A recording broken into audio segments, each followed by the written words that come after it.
Hello guys and welcome to career talks. അപ്പൊ ഇന്നത്തെ career ടോക്കിൽ നമ്മോടൊപ്പം ഉള്ളത് ടിൻസി ആണ്. Tincy, welcome to career talks with Avodha. Okay, ടിൻസിയുടെ വീട് എവിടെയാണ്? വീട്ടിൽ ആരൊക്കെ ഉണ്ട്? ഓക്കെ, എന്റെ വീട് തൃശ്ശൂരാണ്. എന്റെ വീട്ടിൽ അപ്പച്ചനും അമ്മച്ചിയും ഹസ്ബൻഡും ആണ് ഉള്ളത്. ഓക്കെ, സോ അപ്പോ ഏത് കോഴ്സ് അവോധ ചൂസ് ചെയ്തിരുന്നേ? ഞാൻ അവോധയിൽ ചൂസ് ചെയ്ത ഡിജിറ്റൽ മാർക്കറ്റിംഗിന്റെ കോഴ്സ് ആയിരുന്നു. ഡിജിറ്റൽ മാർക്കറ്റിംഗ് ആയിരുന്നു. എന്താ ഡിജിറ്റൽ മാർക്കറ്റിംഗ് എന്നൊരു കോഴ്സ് എടുക്കാനുള്ള റീസൺ എന്തായിരുന്നു? നമുക്കറിയാലോ, ഇപ്പൊ വേൾഡ് ഫുള്ളി ഡിജിറ്റലൈസ്ഡ് ആയി വരാണ്. അപ്പൊ ഡിജിറ്റൽ മാർക്കറ്റിംഗിന് എന്തായാലും നല്ല സ്കോപ്പ് ആണ്.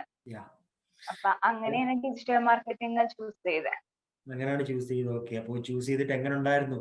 അവോധയുടെ ക്ലാസ് കാര്യങ്ങളൊക്കെ എങ്ങനെ ഉണ്ടായിരുന്നു? ഡിജിറ്റൽ മാർക്കറ്റിംഗിന്റെ ഡിജിറ്റൽ മാർക്കറ്റിംഗ് ക്ലാസ് നല്ല ക്ലാസ് ആയിരുന്നു. കാരണം നമ്മുടെ ടൈമിനനുസരിച്ച് നമുക്ക് എപ്പോ വേണമെങ്കിലും കയറായിരുന്നു. ഇപ്പൊ നമ്മള് ഡേ ടൈമിൽ ഇപ്പൊ ഇത്തിരി ബിസി ആയിരുന്നെങ്കിലും നമ്മുടെ ഇഷ്ടത്തിനനുസരിച്ച് റെക്കോർഡഡ് ക്ലാസ് ആയാലും നൈറ്റ് ആയാലും കയറാം. ഇഫ് ഇൻ കേസ് നമുക്ക് എന്തെങ്കിലും ഡൗട്ട്സ് ഉണ്ടെങ്കിൽ അത് ലൈവിൽ ചോദിച്ച് ക്ലിയർ ആക്കായിരുന്നു. ഓക്കെ, സോ അപ്പോ ഡൗട്ട് കാര്യങ്ങളൊക്കെ രജിസ്ട്രേഷൻ ചെയ്ത് കറക്റ്റ് ആയിട്ട് അവര് ട്യൂട്ടേഴ്സ് പറഞ്ഞു തന്നില്ലേ? ഡൗട്ടൊക്കെ ലൈവ് നമുക്ക് 9 to 10 മണി വരെയാണ്. ആ സമയത്ത് നമുക്ക് കയറിയാൽ നമ്മൾ എന്ത് ചോദിച്ചാലും അവര് പറഞ്ഞു തരുമായിരുന്നു. ഓക്കെ, അപ്പോ ടിൻസി എത്ര ടൈം കൊണ്ട് കോഴ്സ് ഫിനിഷ് ചെയ്തത്? 3 month എടുത്തോ? 3 month കൂടുതൽ എടുത്തോ? 3 month കൂടുതൽ എടുത്തു. ലാസ്റ്റ് ഇപ്പോഴും കുറച്ചും കൂടി കംപ്ലീറ്റ് ആവാനുണ്ട്. ഓക്കെ, സോ അപ്പോ ജാപ്സ് അറ്റൻഡ് ചെയ്തായിരുന്നല്ലേ? ഇന്റേൺഷിപ്പ് വരുന്നുണ്ട്.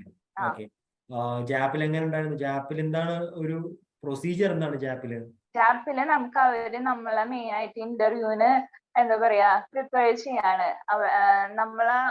നമ്മൾ ഫസ്റ്റ് തന്നെ പോകുമ്പോ നമുക്ക് ഭയങ്കര ടെൻഷൻ ആയിരിക്കും. അപ്പൊ ജാപ്പിൽ പോകുമ്പോ നമുക്ക് അവർ കുറച്ചും കൂടി നമ്മളെ കംഫർട്ട് ആക്കി എടുക്കും.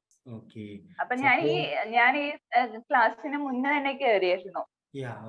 Very good, very good. അപ്പോ ജാപ്പ് ക്വാളിഫൈ ആയിട്ട് ഇപ്പൊ എവിടെയാണ് ഇന്റേൺഷിപ്പ് ചെയ്യുന്നത്? ഇപ്പൊ ഞാൻ വർക്ക് ഫ്രം ഹോം ആയിട്ട് ഒരു UAE ബേസ്ഡ് കമ്പനിയിലാണ് ഇപ്പൊ സ്റ്റാർട്ട് ചെയ്തിട്ട് ഈ ആഴ്ചയിലാണ് സ്റ്റാർട്ട് ചെയ്തത്. ഓക്കെ, സോ അപ്പോ എങ്ങനെയുണ്ട് കമ്പനി വർക്കൊക്കെ തരുന്നില്ലേ? ഇപ്പൊ നമ്മള് ഫസ്റ്റ്ലി അവര് നമ്മളോട് ഡയറക്റ്റ് സബ്മിഷൻ ആണ് പറഞ്ഞേക്കുന്നത്. അപ്പൊ നമ്മൾക്ക് ഡെയിലി വർക്ക് ഷീറ്റ് അവർക്ക് കൊടുക്കണം. നമ്മൾ എത്രമാത്രം വർക്ക് ചെയ്തു എന്നുള്ളതിന്റെ ഇത് നമ്മൾ ഡെയിലി കൊടുത്താൽ. ഓക്കെ, സോ അപ്പോ വർക്ക് എങ്ങനെ സ്റ്റാർട്ട് ചെയ്യുന്ന ഒരു ഫ്രഷർ അവരുടെ സൈഡിൽ നിന്ന് ഒരു ഹെൽപ്പ് ഇല്ലേ?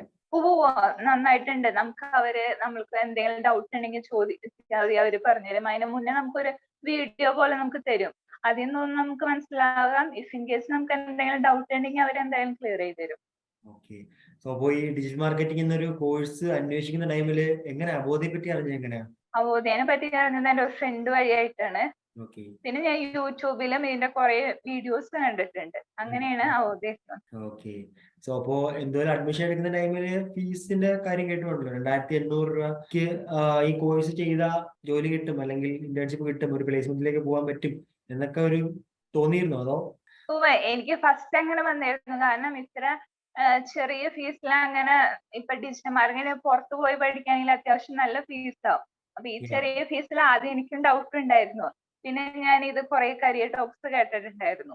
അപ്പൊ നമുക്ക് ഇതൊക്കെ ഒരു എൻകറേജ്മെന്റ് ആയ കാരണം നമ്മൾ അവിടെ അഡ്മിഷൻ എടുത്തു. ഓക്കെ, സോ അപ്പോ Tincy, thank you for sharing your valuable experience. Okay, thank you. All the very best for your future and thank you for joining Career Talks.